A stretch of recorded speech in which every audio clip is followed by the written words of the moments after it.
গ্রেফতারি পরোয়ানা জারি হয়, আদালতে আত্মসমর্পণ করে জামিন পেলেন ঢালিউড চিত্রনায়িকা পরীমণি। ঢাকার সিনিয়র জুডিশিয়াল ম্যাজিস্ট্রেট মোহাম্মদ জুনায়েদের আদালত ১,০০০ টাকা মুচলেকায় তার জামিন মঞ্জুর করেন।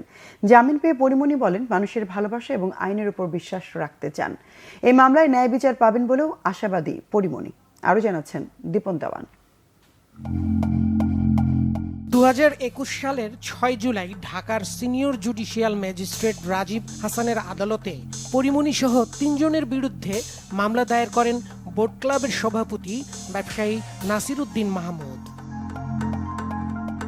রবিবার ঢাকার চিফ জুডিশিয়াল ম্যাজিস্ট্রেট আদালত পরীমণির বিরুদ্ধে গ্রেফতারি পরোয়ানা জারি করেন।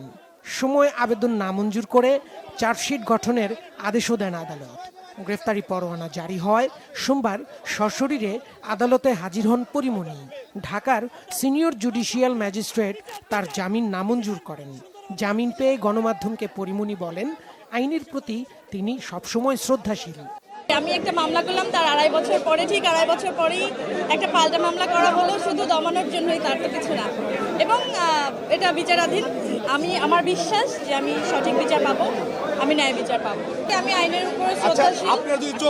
আমার এই বিশ্বাসটা আমি আসলে একদম শেষ অবধি রাখতে চাই। আমি বিশ্বাস করি আমি আসলে ন্যায় বিচার পাবো, আর আপনারা আমার সাথে থাকবেন। এই ভালোবাসা নিয়েই আসলে আমি জিততে চাই।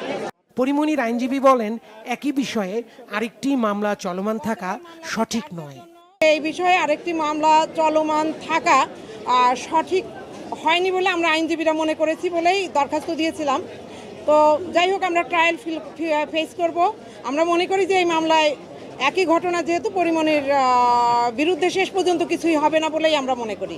বিজ্ঞ আদালত বলেছেন যে আইনজীবী এবং গণমাধ্যম কর্মী আপনাদেরকে মামলার প্রচারণার বিষয়ে সংযত হওয়ার জন্য বিজ্ঞ আদালত আহ্বান জানিয়েছেন, যাতে যথাযথ তথ্যটা যায়।